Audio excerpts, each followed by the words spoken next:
Hello, everyone, and welcome back to my channel. My name is Dwayne. I got a video for that. Kimball, United States Army veteran and retired VA rating specialist. In today's video, I'm going to take you to the VA's website and show you how you can ask them a question and how they can respond.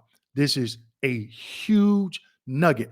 I talked about it before a couple of years ago, so I'm going to share it again with you. Make sure you stick around.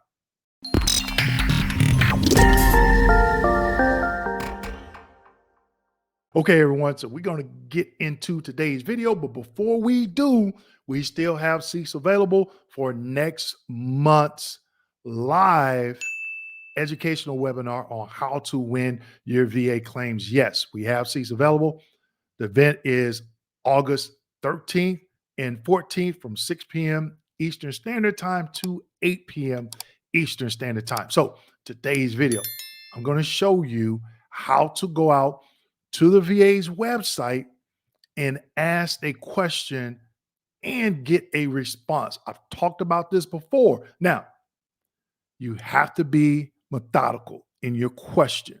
You have to be short and detailed. If you get on here and you start talking about, oh, let me just tell you my story. I wore a uniform and blah, blah, blah, blah. You're not going to get the response that you're looking for. But I'm going to give you an example of what you could ask. Now, the individuals on the other end, they may or may not be a rating specialist and cannot provide a detailed answer. So let's go ahead and get into it.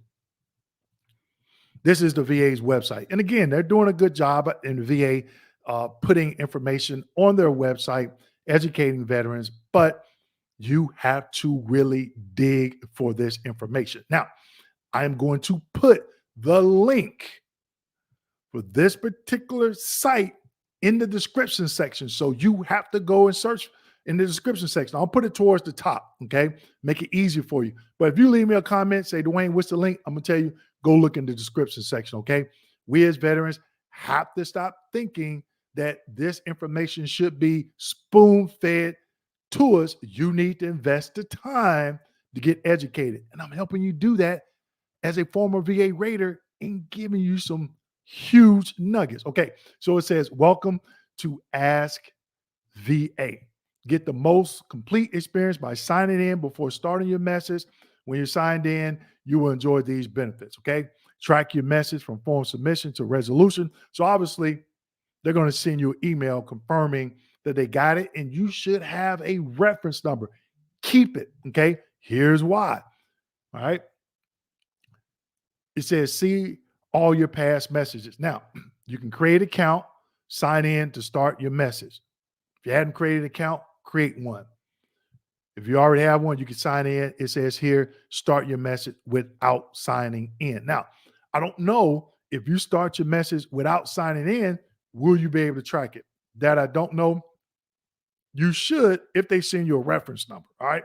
Then it says, looking for the status of an inquiry, enter a reference number down below, okay? So if any of you have used this previously, hey, let us know how long did it take for the VA to respond and how did they respond? By email or by phone? I'm curious, okay? So I'm not going to sign into my account. I'm just going to say, click on start your message without signing in, okay? So let's do that. My computer's a little bit slow today. I do apologize. Okay, come on, slow computer. Okay, here we go. All right. So obviously, the ones that are in red says required. You have to complete those. Okay, so let's get it. Let's get it. Click on here. Which category best describes your question? Now, you have to select one of these. Okay. We have education, chapter 30, chapter 33, chapter 35. What is that? When you're permanent in total, that's going to go to the education department. Compensation, service-connected benefits, that's going to go to VBA, okay? Because compensation falls under VBA. Same way with education. VA healthcare, that's going to go to VHA, Veterans Healthcare Administration. Veterans Affairs debt, appeals of denied claims, okay? sign in technical issues, housing assistance, veterans readiness and employment, voc rehab, survivor benefits, could be DIC, burial and memorial benefits. That goes under NCA, National Cemetery Administration. Okay. And then you have pension, non-service connected benefits. That's going to fall under VBA, veteran ID card. That's VHA, life insurance. Okay. So you have to select which one you want that your question falls under. So we're going to go back to the first page and we're going to select compensation, service connected benefits. Now you cannot select more than one.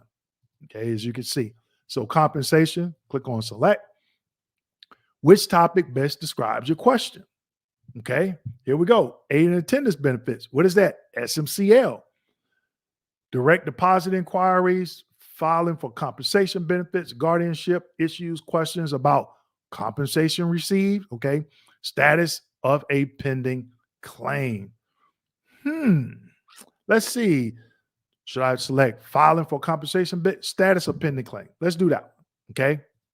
Because that's going to go in line with the question I'm going to ask. Tell us the reason you're contacting us. I'm sorry. They say compliment. Okay. If you left the VA a compliment, let me know. I'm curious. Questions. Service complaint. Okay. Service complaint.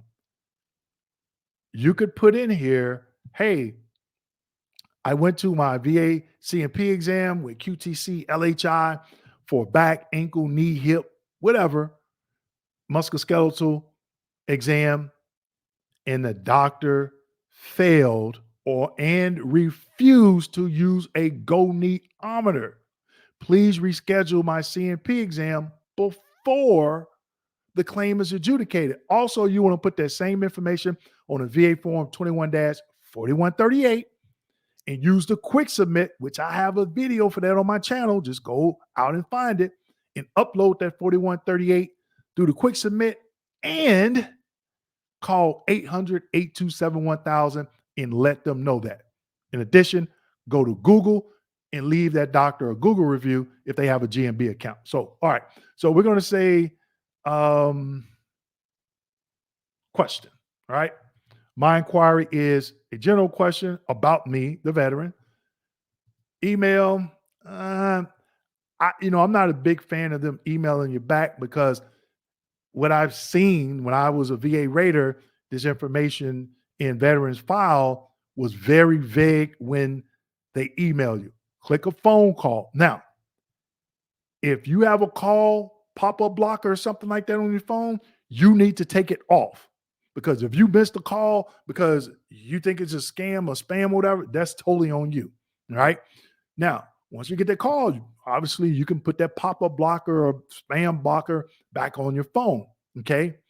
If it comes from a weird number, could be the VA. All right. So the question I'm going to ask is, I submitted an actionable and sufficient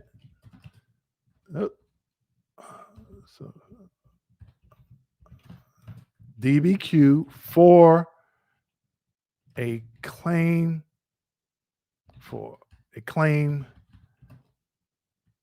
DBQ for an increase, type it too fast, increase, for my S/C. They know what that is, service connected, okay? Let's say migraines.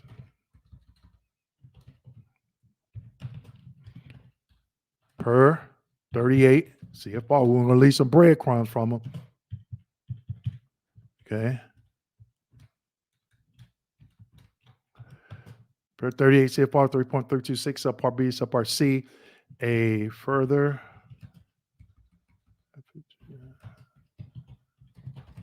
wait a minute, I'm all over the place. Okay, further examination is not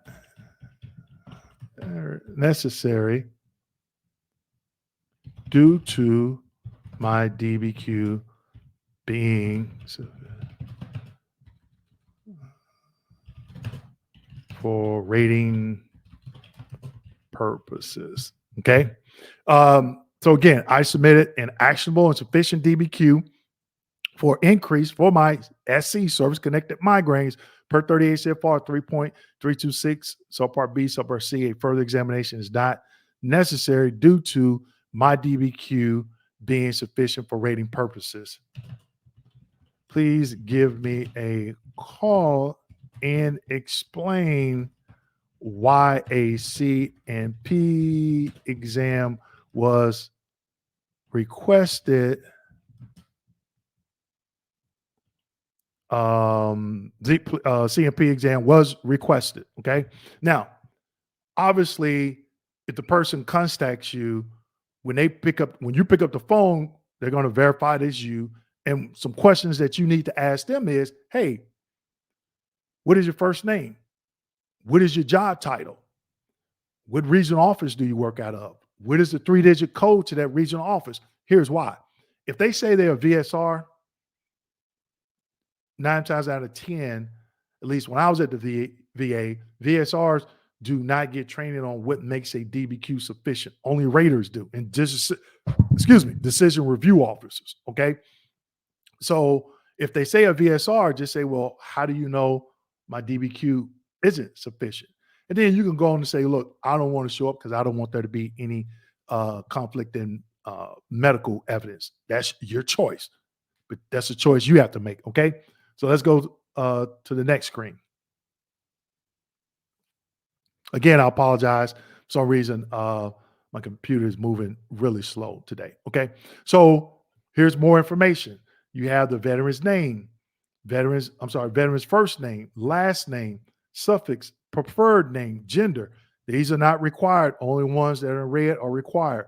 Veterans daytime phone, email, veterans pronouns, address information is not required. I think they're trying to be slick, and they may try to email you their response. It's up to you if you want to leave your address and mail information. It's not required. If it was me, I wouldn't do it. I want that phone call. Now, before I go over this part, you could also put in the question where I typed up the question, put in there, please do not email me. Call me. Okay? Call me. Here's service information. Veterans branch is not required. The veteran's social security number and veteran's date of birth is required. It says providing as many of these identifying pieces of data as possible will reduce the time it takes to process your inquiry. They just need your social security number. Once they type that social security number in there, that's it. Okay. Your name is going to come right up, but also give them the birth date. Okay. Now, I'm not going to hit next just because, I don't want to submit a question or something like that. But go through this. Okay. Go through it and complete all the information. Okay. Now, again, you have to be methodical in the question that you're going to leave. Again, if you just get on there and you start rambling and you put in 10,000 characters, your question is going to be lost. Think about the question that I listed. Okay, go back and review it. And short, direct, and to the point is always good. Trust me. Also, depending on your question, if you have any 38 CFRs or any M21 manual references or any court cases, like the one I shared, put it in there because I would think they should, but a lot of times the employees don't do it.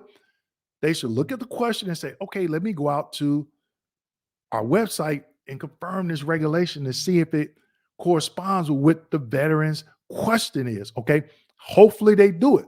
And when they call you, just ask them, say, hey, I provided 38 CFR. Did you go out and look at it and see if it corresponds to what question that I asked? Okay. But again, if you get on there and just say, oh, let me just tell you my story, and you get rambling, the question is going to get lost. All right. And again, you can ask them, please call me and do not email me. I would like to speak to someone. Okay. So if you've been through this process before, leave me a comment and let me know if it worked for you and if you had a good experience. Okay. So with that being said, make sure you like, subscribe, hit that notification button, and don't forget to share this video with your fellow veterans. Thank you.